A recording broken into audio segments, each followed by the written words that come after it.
La quema de Virunum, en el corazón de las montañas de Noricum, donde los picos nevados de los Alpes Karawanken se alzaban como guardianes silenciosos. La ciudad de Virunum yacía como un cadáver de piedra. Antaño un bastión de la grandeza romana, con sus calles empedradas y sus villas decoradas con mosaicos de dioses olvidados, ahora era una sombra rota.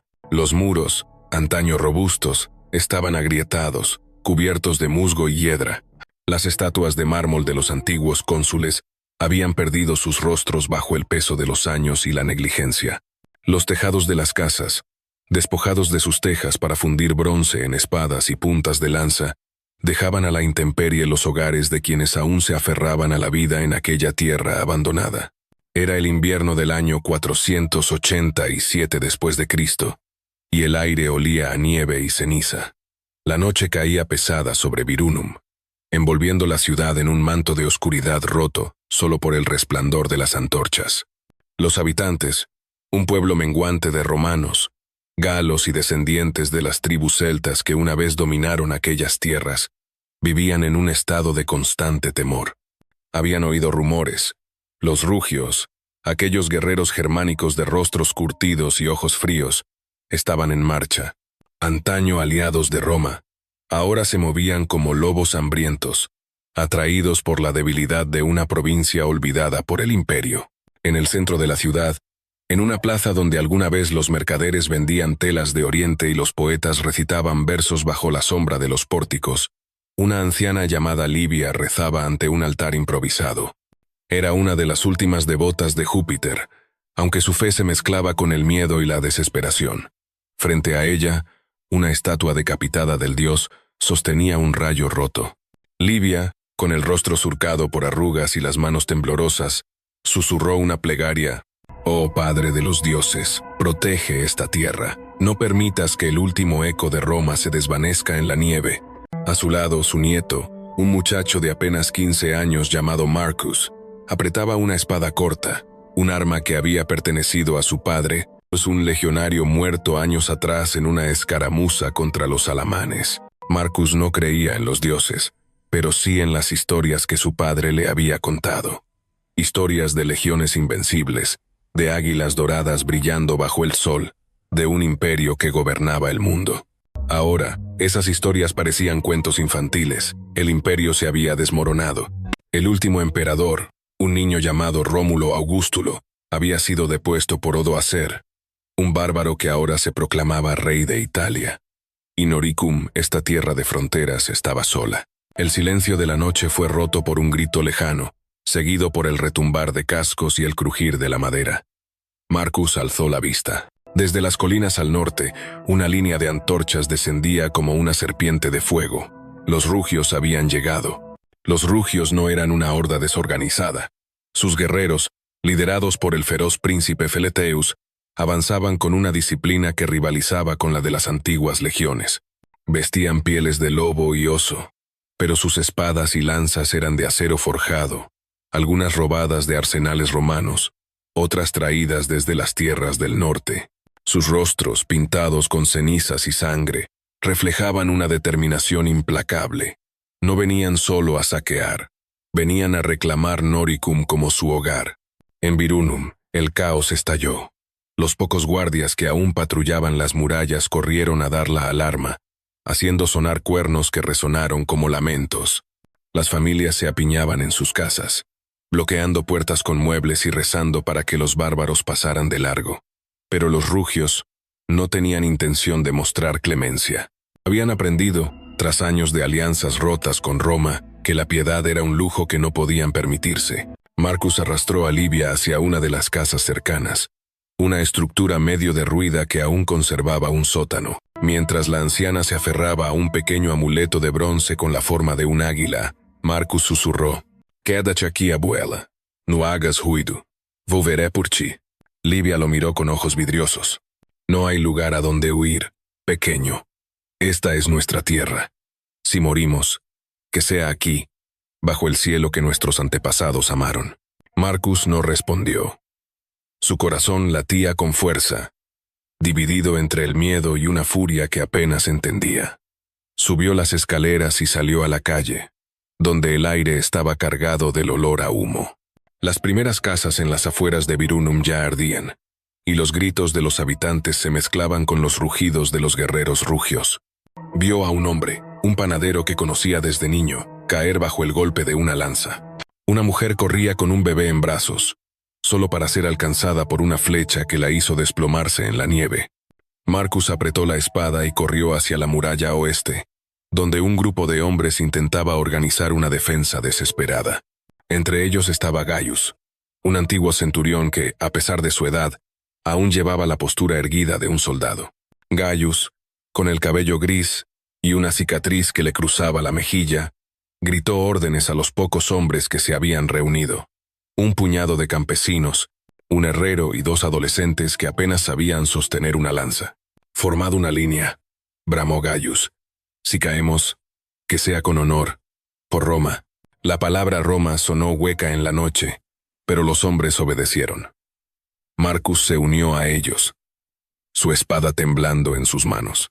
Frente a ellos, los rugios avanzaban, sus escudos formando un muro impenetrable. Las flechas volaban desde ambos lados, y el suelo pronto se tiñó de rojo. El primer choque fue brutal. Los rugios, más numerosos y mejor armados, destrozaron la débil línea de defensa. Marcus vio al herrero caer, su cráneo partido por un hacha. Gaius luchaba con la furia de un hombre que sabía que no había mañana, pero incluso él no pudo detener la marea. Una lanza atravesó su pecho, y el viejo centurión cayó de rodillas, murmurando una última maldición contra los dioses que habían abandonado a su pueblo. Marcus, con el rostro cubierto de sangre y ceniza, retrocedió. No había gloria en aquella lucha, solo desesperación. Corrió hacia el sótano donde había dejado a Livia, pero cuando llegó, la casa estaba envuelta en llamas. Los gritos de su abuela se perdieron en el rugido del fuego. Marcus cayó al suelo, las lágrimas mezclándose con la suciedad de su rostro. Virunum, la ciudad que había sido su hogar, se consumía ante sus ojos. En las horas siguientes, los rugios saquearon lo que quedaba de la ciudad. Las villas fueron despojadas de cualquier objeto de valor. Joyas, monedas, incluso las estatuas de bronce que decoraban los patios. Las mujeres y los niños que no lograron huir fueron tomados como esclavos, encadenados y arrastrados hacia el norte. Los hombres, aquellos que no murieron en la lucha, fueron ejecutados o abandonados a su suerte, heridos y moribundos en la nieve. Pero no todos en Virunum perecieron aquella noche. En las sombras de las montañas, un pequeño grupo de supervivientes se reunió. Eran hombres y mujeres de rostros demacrados, algunos heridos, otros cargando niños aterrorizados.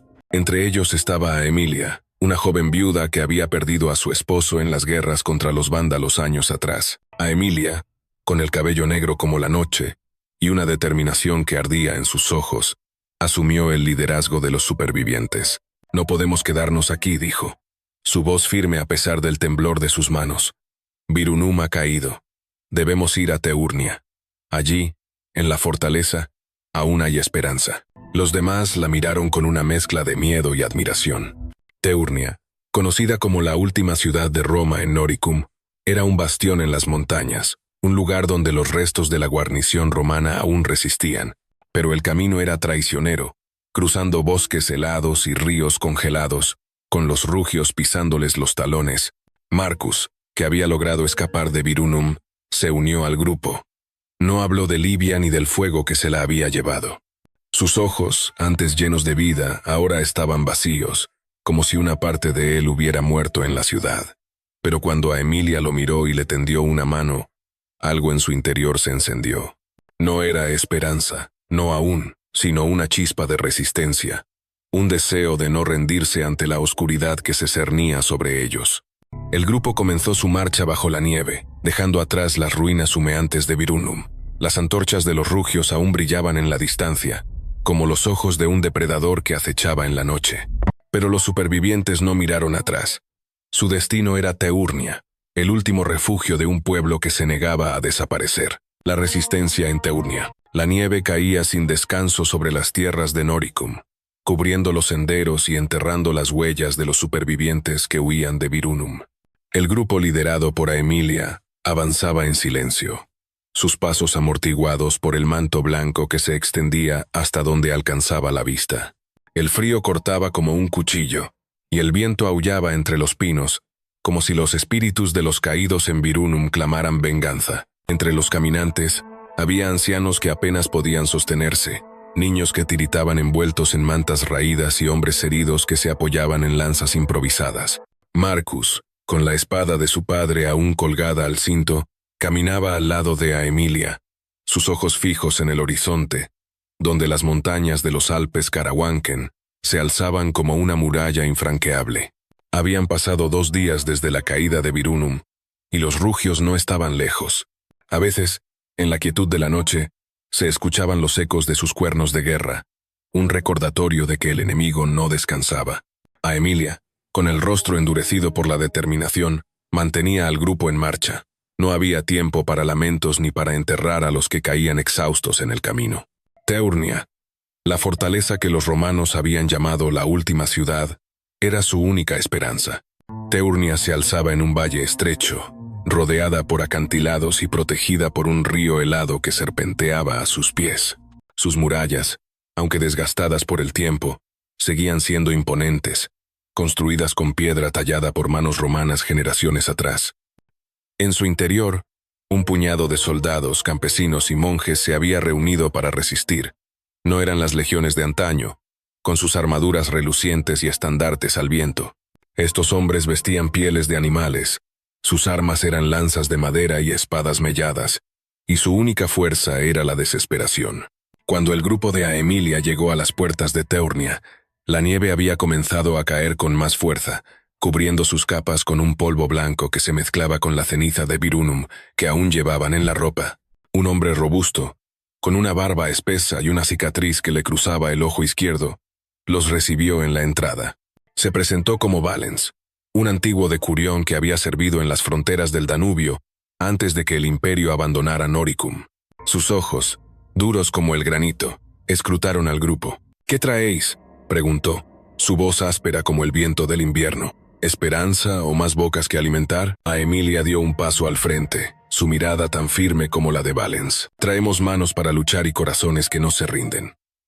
Virunum ha caído, pero no dejaremos que Noricum muera sin pelear». Valens la observó por un momento, como si midiera su alma. Luego asintió y ordenó que abrieran las puertas. El grupo entró, y por primera vez en días, sintieron el débil calor de los fuegos que ardían en el interior de la fortaleza. Pero no había tiempo para descansar. Valens los llevó al centro de Teurnia, donde una pequeña multitud se había reunido en torno a un hombre anciano vestido con una túnica blanca manchada de hollín.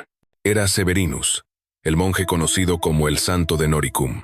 Severinus no era un guerrero, pero su presencia inspiraba una calma que contrastaba con el caos que los rodeaba. Sus ojos, hundidos por la edad y la fatiga, brillaban con una fe inquebrantable. Habló con voz serena, pero sus palabras resonaron como un trueno en los corazones de los presentes. «Hijos de Roma, hijos de Noricum», dijo, alzando las manos hacia el cielo cubierto de nubes. «Los bárbaros pueden tomar nuestras tierras, nuestras casas, nuestras vidas, pero no pueden tomar nuestra alma. Mientras uno de nosotros resista, Roma vivirá». Los hombres y mujeres lo escucharon en silencio, algunos con lágrimas en los ojos, otros con puños apretados.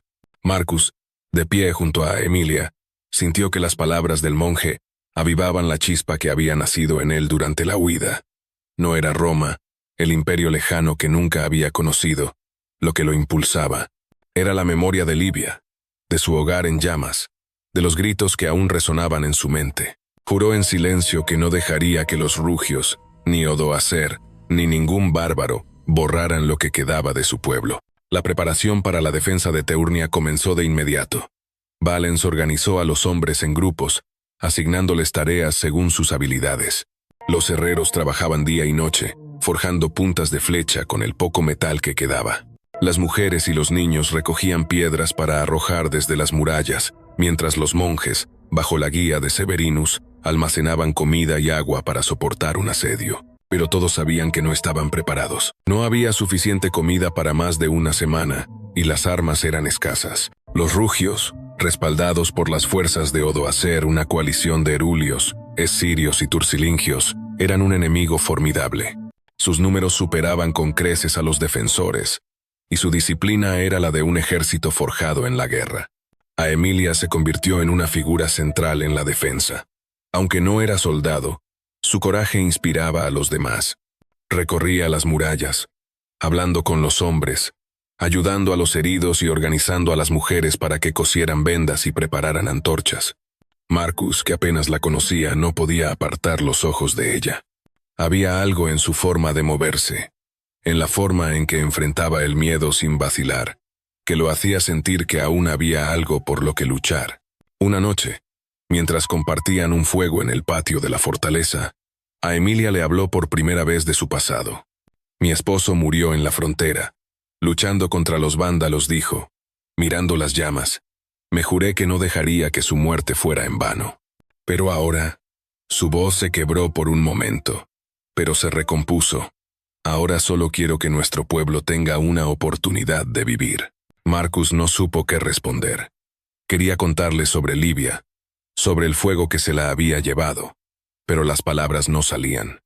En cambio, apretó la espada de su padre y dijo, lucharé, por ti, por todos nosotros. Aemilia lo miró y sonrió, una sonrisa triste pero llena de fuerza. Entonces, lucha bien, Marcus, porque esta será nuestra última batalla. El asedio comenzó al amanecer del tercer día. Los rugios aparecieron en el horizonte, una marea de escudos y lanzas, que avanzaba con un ritmo implacable. A su cabeza iba Feletheus, el príncipe rugio, montado en un caballo negro y portando una lanza adornada con plumas de cuervo. Detrás de él, los estandartes de Odoacer ondeaban al viento, un recordatorio de que este no era solo un ataque de una tribu germánica, sino el golpe final de un nuevo orden que buscaba borrar a Roma de la faz de la tierra. Valens, desde lo alto de las murallas, gritó órdenes a los arqueros, que dispararon una lluvia de flechas hacia los atacantes. Pero las flechas eran pocas, y los rugios levantaron sus escudos, formando una barrera que parecía impenetrable. Las primeras horas del asedio fueron una danza mortal. Los defensores arrojaban piedras y aceite hirviendo, mientras los rugios respondían con flechas incendiarias que prendían fuego a las estructuras de madera dentro de la fortaleza. El hambre comenzó a hacer mella. Las raciones, ya escasas, se reducían cada día. Los niños lloraban en los brazos de sus madres, y los heridos gemían en los improvisados hospitales de campaña. Severinus recorría las murallas, rezando y bendiciendo a los defensores, pero incluso su fe parecía tambalearse ante la magnitud del enemigo. Al tercer día, los rugios trajeron un ariete, una monstruosidad de troncos reforzados con hierro, empujada por decenas de guerreros. El impacto contra las puertas de Teurnia resonó como un trueno, y cada golpe hacía temblar las murallas. Valens, con una espada en la mano y una lanza en la otra, lideró un grupo de hombres para reforzar la entrada, pero los rugios eran implacables. Cuando la puerta finalmente cedió, un rugido de victoria se alzó entre los atacantes, y una oleada de guerreros irrumpió en la fortaleza. La batalla en el interior fue brutal. Los defensores, superados en número, luchaban con la furia de quienes saben que no hay retirada. Marcus, en el centro del combate, blandía su espada con una mezcla de miedo y rabia. Vio a hombres caer a su alrededor, sus cuerpos destrozados por las hachas y lanzas de los rugios. Aemilia, armada con un arco, disparaba desde una torre, cada flecha encontrando su marca hasta que una lanza la alcanzó en el hombro, haciéndola caer. En el corazón de la fortaleza, Severinus permanecía en la capilla, arrodillado ante un altar sencillo. Mientras los rugios irrumpían, con las espadas manchadas de sangre, el monje levantó la vista y alzó una cruz de madera. «Que el Señor tenga piedad de nosotros», susurró. Un guerrero rugio, con el rostro cubierto de pintura de guerra, alzó su espada y descargó un golpe que partió el cráneo de Severinus. El santo de Noricum cayó sin un grito, su sangre manchando el suelo de piedra. Marcus, que había corrido hacia la capilla al ver caer a Emilia, llegó demasiado tarde. Vio el cuerpo de Severinus y sintió que el mundo se desmoronaba a su alrededor, pero no había tiempo para el dolor. Tomó a Emilia, que aún respiraba, y la llevó a un rincón de la fortaleza donde los supervivientes se reunían para una última resistencia. Teurnia estaba perdida. Las murallas ardían, los gritos llenaban el aire, y la nieve se teñía de rojo. Pero en los ojos de Marcus aún brillaba una chispa. No era esperanza, sino desafío. Si Noricum debía caer, lo haría luchando. Dispersos en la nieve, el cielo sobre Noricum era una bóveda gris, pesada con nubes que prometían más nieve. Las llamas de Teurnia aún ardían en la distancia, su resplandor anaranjado tiñendo el horizonte como una herida abierta. Los supervivientes de la fortaleza, un grupo menguante de almas rotas, avanzaban penosamente a través de los bosques helados, dejando atrás los restos de lo que una vez fue su última esperanza. La caída de Teurnia había sido un golpe devastador. Los rugios, bajo el mando de Feleteus y respaldados por las fuerzas de Odoacer, habían arrasado la fortaleza, dejando tras de sí un campo de sangre y cenizas. Pero no todos habían perecido. Un puñado de hombres, mujeres y niños había logrado escapar, guiados por la tenue luz de la supervivencia. Aemilia, con el hombro envuelto en un vendaje improvisado, caminaba al frente del grupo. La lanza que la había herido en Teurnia había dejado una marca profunda, pero no había quebrado su espíritu. Su rostro, pálido por la pérdida de sangre y el frío, estaba endurecido por una determinación que mantenía al grupo unido. A su lado, Marcus llevaba a un niño pequeño, un huérfano llamado Paulus, cuya madre había muerto en la capilla junto a Severinus. La espada de su padre, ahora mellada y manchada de sangre, colgaba pesadamente a su cinto. Cada paso que daba era un desafío al destino que parecía empeñado en borrarlos de la tierra. El camino hacia el sur era traicionero. El río Drava, congelado en su superficie pero traicionero bajo el hielo, marcaba la frontera entre la esperanza y la desesperación. Más allá del río, las tierras de Italia prometían refugio, pero llegar hasta allí significaba atravesar bosques infestados de lobos, pasos montañosos donde el viento cortaba como cuchillos, y la constante amenaza de los rugios, que aún patrullaban la región en busca de rezagados. Los supervivientes llevaban consigo lo poco que habían podido salvar: mantas raídas, un puñado de monedas romanas sin valor, un libro de oraciones quemado en los bordes y un fragmento de un estandarte con el águila de Roma, ahora desgarrado y cubierto de hollín. El grupo estaba compuesto por unas 40 almas. Había ancianos que tosían con cada paso, sus cuerpos debilitados por años de hambre y guerra. Mujeres que cargaban a sus hijos en brazos, sus rostros endurecidos por la pérdida. Y hombres como Lucius, un antiguo escriba que había perdido un ojo en Teurnia y ahora se apoyaba en un bastón improvisado. Entre ellos también estaba Flavia, una joven de apenas 17 años que había sido criada en un convento y que cantaba himnos en voz baja para mantener el ánimo de los niños. Su voz, aunque temblorosa, era lo único que rompía el silencio opresivo del bosque. Aemilia, a pesar de su herida, se movía con la energía de quien no tiene otra opción. Cada pocas horas, detenía al grupo para descansar, pero nunca por mucho tiempo. Sabía que los rugios no estaban lejos. Los exploradores de Feleteus, montados en caballos veloces, recorrían los senderos, y los cuernos de guerra sonaban ocasionalmente en la distancia, un recordatorio de que el enemigo no había terminado su cacería. «Debemos cruzar el Drava antes del amanecer», dijo a Emilia una noche, mientras el grupo se reunía en torno a un fuego débil, apenas suficiente para calentar sus manos entumecidas. «Si nos quedamos en esta orilla, nos encontrarán». «¿Y qué hay al otro lado?», preguntó Lucius, su voz cargada de amargura. «¿Crees que Italia nos recibirá con los brazos abiertos? Odoacer reina allí ahora. Somos romanos, pero para él no somos más que fantasmas de un imperio muerto». A Emilia lo miró fijamente, sus ojos brillando a la luz del fuego. «No busco la gloria de Roma, Lucius. Busco un lugar donde nuestros hijos puedan vivir. Si eso significa mendigar en las calles de Ravenna, que así sea. Pero no moriremos aquí, en la nieve, como animales». Marcus, que había estado escuchando en silencio, sintió un nudo en el pecho. Las palabras de Aemilia eran un eco de las de su abuela Livia, quien había hablado de morir bajo el cielo de Noricum. Pero Livia estaba muerta, y Marcus no estaba dispuesto a dejar que Aemilia compartiera su destino.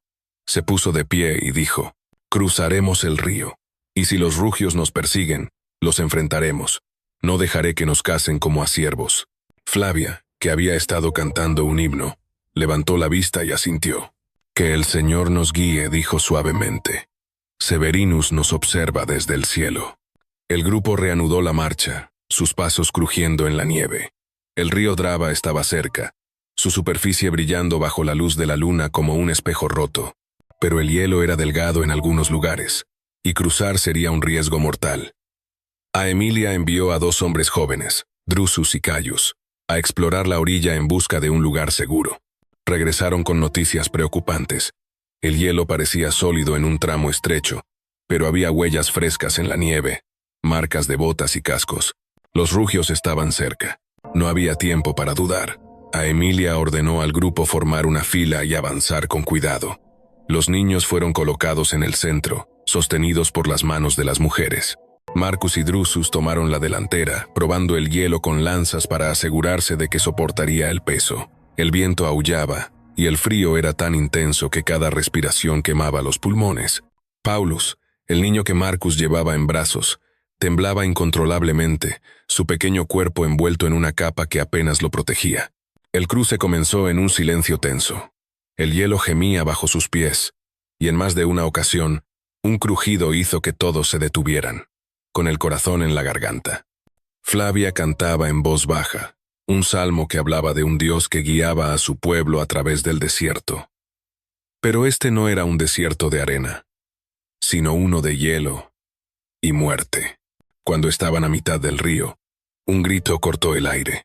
Desde la orilla norte, una línea de antorchas apareció entre los árboles. Los rugios los habían encontrado. «¡Corran!», gritó Aemilia, empujando a los niños hacia adelante. El grupo se precipitó hacia la otra orilla, el hielo crujiendo peligrosamente bajo su peso. Una anciana, demasiado débil para correr, cayó y no volvió a levantarse. Lucius, con su bastón, intentó ayudarla, pero una flecha lo alcanzó en la espalda y se desplomó sobre el hielo. Los rugios, liderados por un guerrero montado con una capa de piel de lobo, disparaban flechas desde la orilla, mientras otros comenzaban a cruzar el río, sus botas rompiendo el hielo con cada paso. Marcus, con Paulus, aferrado a su pecho, alcanzó la orilla sur y depositó al niño junto a Flavia. Luego desenvainó su espada y se volvió hacia los rugios. Aemilia, a pesar de su herida, tomó un arco y se unió a él. Drusus y Caius, junto con un puñado de hombres, formaron una línea endeble para proteger a los demás mientras huían hacia el bosque. El combate fue breve pero brutal. Los rugios, más numerosos y mejor armados, avanzaron con una precisión aterradora. Marcus luchó con una furia que no sabía que poseía, su espada encontrando carne y hueso con cada golpe. Pero no era suficiente. Drusus cayó, atravesado por una lanza. Caius fue derribado por un hacha que le partió el hombro. Aemilia, con el arco temblando en sus manos, disparó hasta que se quedó sin flechas, y luego tomó una espada caída para seguir luchando. Cuando todo parecía perdido, un cuerno sonó desde el bosque al sur. Era un sonido diferente, más grave, no como los cuernos de los rugios. De entre los árboles, surgieron figuras envueltas en capas oscuras, armadas con lanzas y arcos. No eran romanos, ni rugios, ni hombres de Odoacer. Eran un grupo de mercenarios alanos, nómadas que habían servido al imperio en el pasado y ahora vagaban por las fronteras, viviendo de lo que podían saquear o negociar. Su líder, un hombre de rostro curtido llamado Arvandus, gritó una orden en una lengua que Marcus no entendió, y sus hombres atacaron a los rugios desde el flanco. La sorpresa dio a los supervivientes el tiempo que necesitaban. Aemilia, sangrando y exhausta, ayudó a Marcus a reunir al grupo y correr hacia el bosque. Los alanos y los rugios chocaron en una lucha salvaje, el hielo del río rompiéndose bajo sus pies y tragándose a hombres de ambos bandos. Marcus no miró atrás. Con Paulus en brazos y Aemilia a su lado, corrió hasta que el sonido de la batalla se desvaneció en la distancia. El grupo, ahora reducido a menos de 30 personas, se internó en el bosque. La nieve seguía cayendo, cubriendo sus huellas, como si el cielo mismo quisiera borrar su existencia. Pero Aemilia, con el rostro pálido pero los ojos encendidos, se volvió hacia los demás y dijo: No hemos terminado. Italia está cerca. Sobreviviremos. Marcus la miró, y por primera vez en días, sintió algo parecido a la esperanza. No era la gloria de Roma, ni la promesa de un futuro brillante. Era la certeza de que, mientras Aemilia estuviera a su lado, seguiría luchando. Sombras de Italia. El bosque al sur del río Drava se desvanecía lentamente, dando paso a llanuras ondulantes donde la nieve se mezclaba con el barro. Los supervivientes de Teurnia, un grupo ahora reducido a apenas 25 almas, avanzaban con pasos pesados, sus cuerpos agotados por el hambre, el frío y el peso de las pérdidas. Aemilia, con el hombro aún vendado y la piel pálida por la fiebre que comenzaba a consumirla, lideraba la marcha con una determinación que parecía desafiar la muerte misma. Marcus, sosteniendo a Paulus, el niño huérfano, caminaba a su lado, su rostro endurecido por los días de lucha y huida. Flavia, la joven que cantaba himnos para mantener el ánimo, cerraba la fila, su voz ahora un susurro apenas audible, apagada por el cansancio. Habían cruzado el Drava gracias a la intervención inesperada de los alanos, pero la salvación había tenido un costo. Muchos habían caído en el río, tragados por el hielo roto o las flechas de los rugios. Los que quedaban llevaban consigo las cicatrices de Noricum, heridas físicas, recuerdos de los seres queridos perdidos y un fragmento de un estandarte romano, un águila deshilachada que Flavia guardaba como si fuera una reliquia sagrada. Italia, la tierra que una vez fue el corazón del imperio, estaba ahora al alcance, pero no era la Roma de los Césares. Era la Italia de Odoacer, un reino bárbaro construido sobre las ruinas de un mundo que ya no existía. El camino hacia Ravenna, la nueva capital del reino de Odoacer, era un sendero de desolación. Los campos, antaño fértiles, estaban abandonados, con villas romanas saqueadas y cubiertas de hiedra. Los pueblos que atravesaban estaban casi desiertos, habitados por sombras que los miraban con desconfianza. Los rumores de la caída de Noricum habían viajado rápido, y los supervivientes eran vistos como portadores de desgracia, fantasmas de un pasado que nadie quería recordar. Una noche, mientras acampaban en un claro junto a un arroyo helado, Aemilia reunió al grupo en torno a un fuego débil. Sus manos temblaban al sostener un mendrugo de pan duro, el último de sus provisiones. «No sé qué nos espera en Ravenna», dijo. Su voz ronca pero firme. «Odoacer no es nuestro amigo, pero es nuestra única esperanza. Si podemos llegar a él, tal vez nos permita establecernos, trabajar, vivir. ¿Y si nos ve como una amenaza?», preguntó un hombre joven llamado Quintus, un antiguo pastor que había perdido a su familia en Virunum. «Somos romanos, Aemilia. Para Odoacer somos reliquias de un imperio que él mismo destruyó». Aemilia lo miró, sus ojos brillando con una mezcla de cansancio y desafío. «Entonces le mostraremos que no somos reliquias. Somos sangre, carne y voluntad. Sobrevivimos a los rugios, al hielo, al hambre. No hemos venido hasta aquí para rendirnos». Marcus, sentado junto a Paulus, sintió un nudo en el pecho. Las palabras de Aemilia eran un eco de las que había pronunciado en Teurnia antes de la caída. Pero ahora, con el cuerpo debilitado y el alma cargada de pérdidas, se preguntaba cuánto tiempo podrían seguir luchando. Miró al niño, que dormía acurrucado contra él, y pensó en Livia, en Severinus, en todos los que habían quedado atrás. No dejaría que sus sacrificios fueran en vano. Al amanecer, el grupo reanudó la marcha. Los Alpes, que habían sido su refugio y su prisión, quedaron atrás, y el paisaje se abrió a llanuras más amplias, pero la paz era engañosa. En el segundo día de viaje, mientras atravesaban un pueblo abandonado, fueron emboscados por un grupo de bandidos.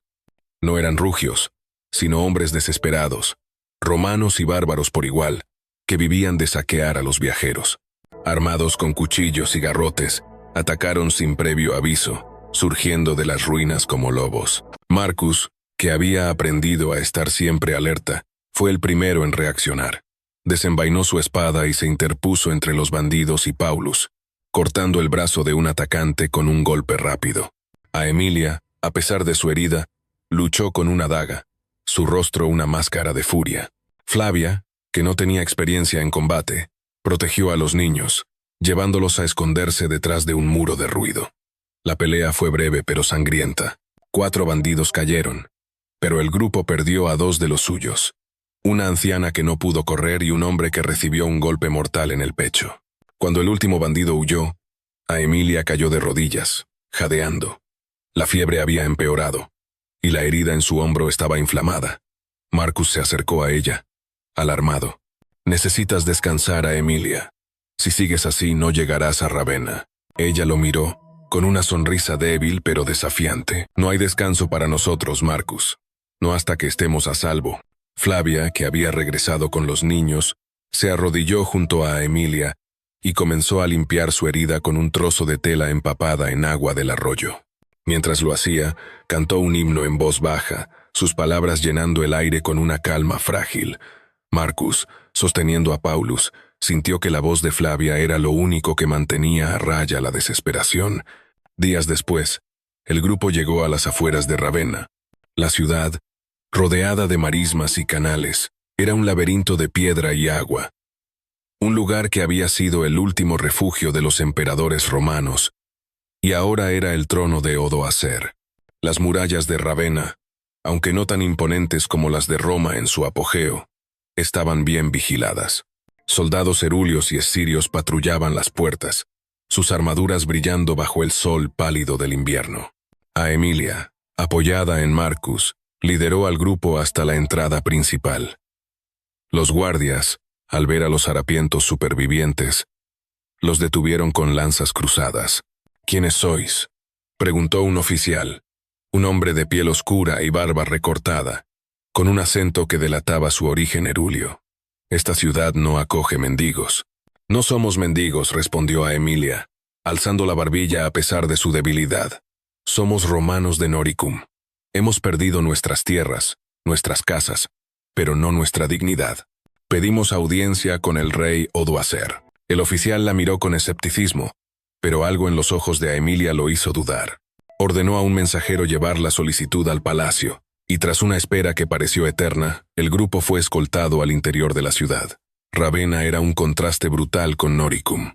Sus calles estaban llenas de vida, con mercaderes vendiendo telas y especias, soldados patrullando en formación y sacerdotes cristianos caminando hacia iglesias de mosaicos relucientes. Pero para los supervivientes, era un mundo extraño, un lugar donde su identidad como romanos parecía no tener lugar.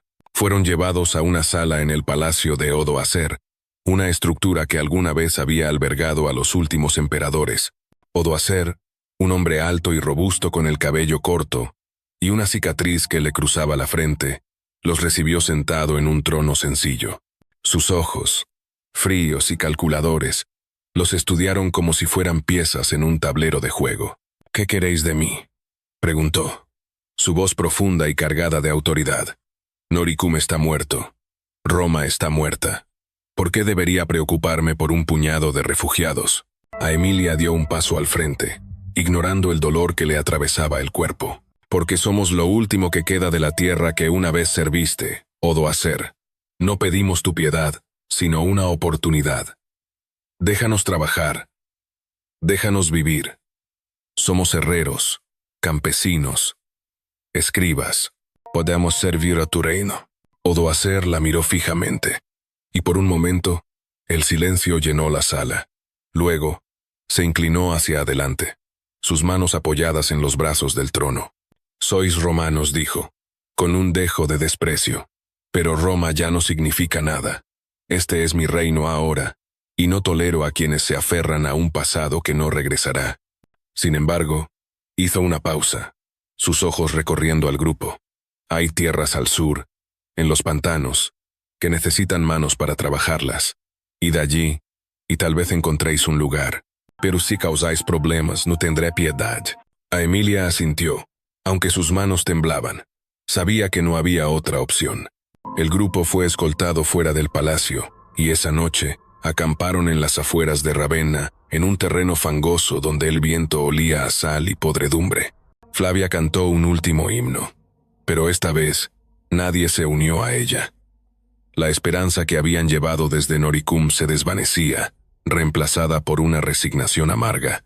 Marcus, sentado junto a Emilia, miró el estandarte roto que Flavia aún llevaba. El águila de Roma, apenas reconocible, parecía burlarse de ellos. ¿Valió la pena?, preguntó en voz baja. ¿Todo lo que perdimos para terminar aquí? A Emilia, con los ojos fijos en el horizonte, tardó en responder. Cuando lo hizo, su voz era apenas un susurro. No lo sé, Marcus. Pero mientras respiremos, mientras Paulus y los otros niños vivan, hay algo por lo que seguir. Noricum está perdido, pero nosotros no. Marcus no respondió.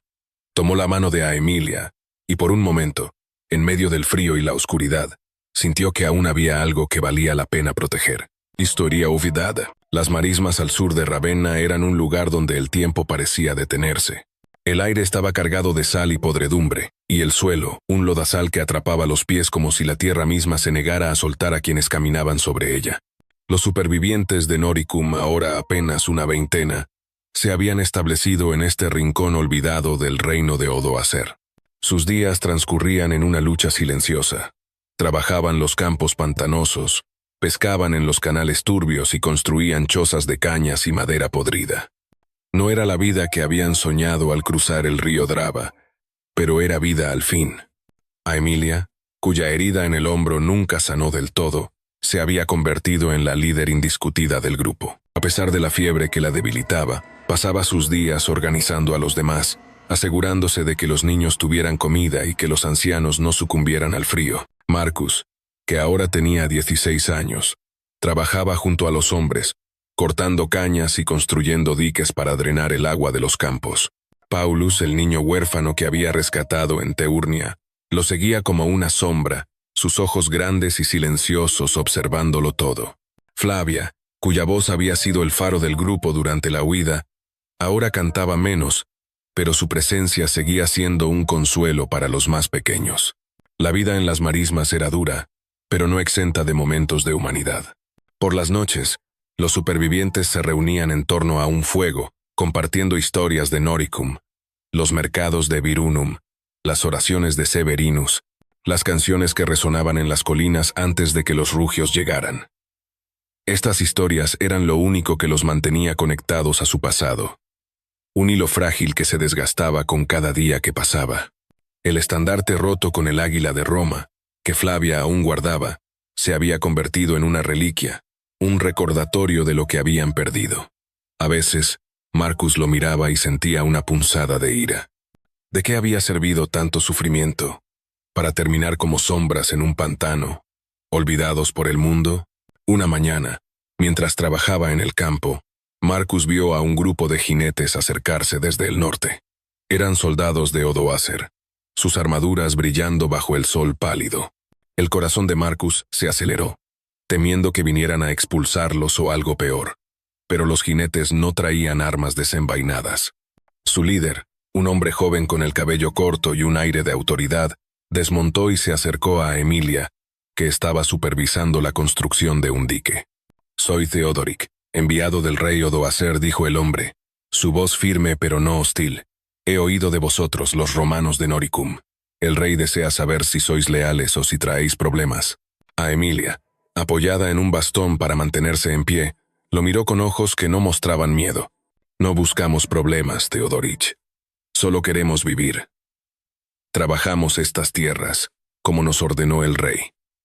¿Qué más quiere de nosotros?» Theodoric la observó, como si intentara leer sus pensamientos. Luego, su expresión se suavizó ligeramente. «El reino de Odoacer no es Roma, pero no es un lugar sin orden. Hay trabajo para quienes lo acepten. Herreros, escribas, campesinos. Si sois útiles podréis quedaros. Pero no habléis de Roma.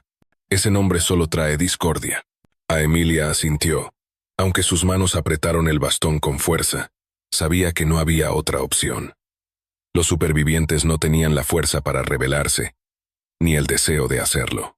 Todo lo que querían era sobrevivir. Theodoric dejó un saco de grano como gesto de buena voluntad y se marchó con sus hombres, pero sus palabras resonaron en el grupo como un eco amargo. Roma estaba muerta, y ellos eran sus últimos fantasmas. Los meses se convirtieron en años, y los supervivientes de Noricum se desvanecieron en la rutina de las marismas. Algunos murieron por la fiebre o el agotamiento. Otros, como Quintus, el pastor que había cuestionado a Emilia en el camino, Se marcharon en busca de una vida mejor, pero nunca regresaron.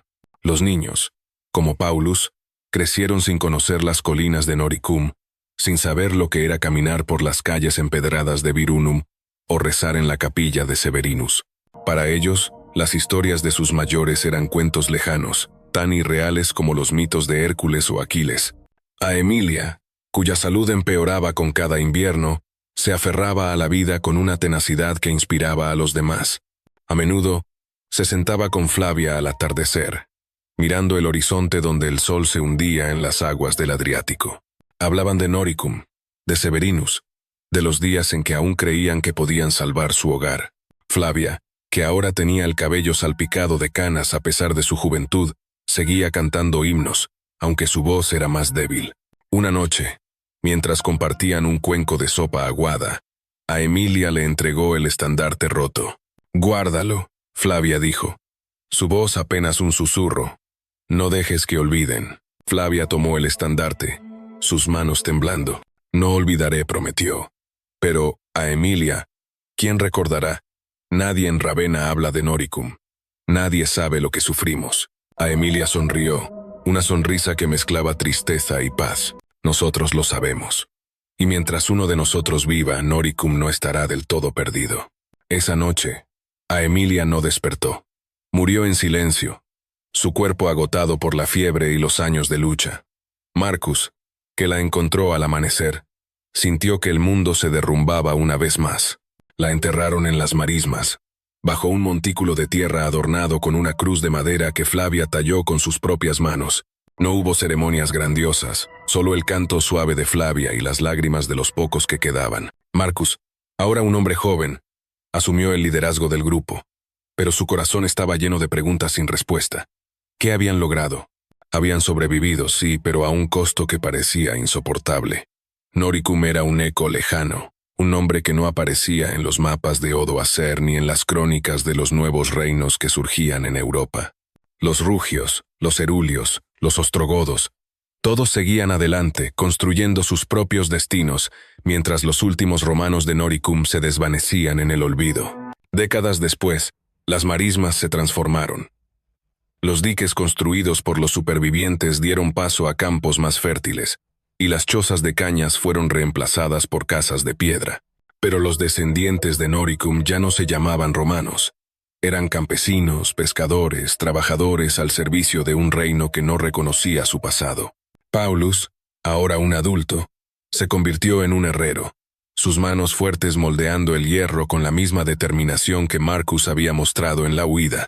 Flavia, que vivió hasta una edad avanzada, siguió cantando himnos y contando historias a los niños, pero con el tiempo, incluso ella dejó de hablar de Noricum.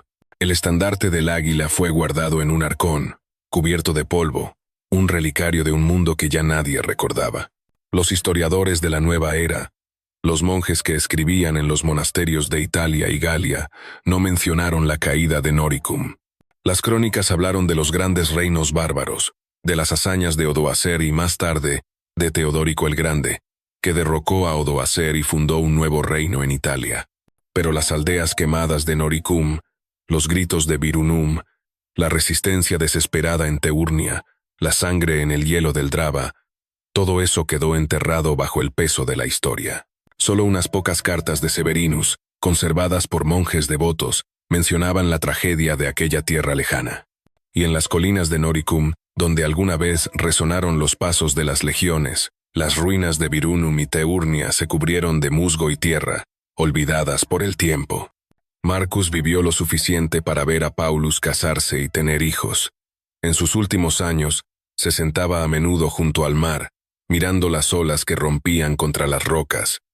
En su mente, aún veía las llamas de Virunum, oía los rezos de Severinus, sentía la mano de Aemilia apretando la suya.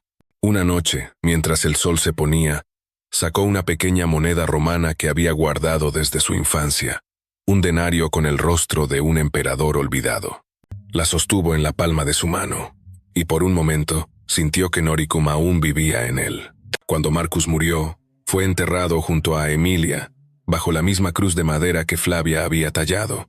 No hubo epitafios, ni estatuas, ni crónicas que contaran su historia. Pero en las marismas, los niños de Paulus y los descendientes de los supervivientes siguieron adelante, llevando en su sangre el eco de un pueblo que se negó a rendirse. Noricum se desvaneció, pero no del todo.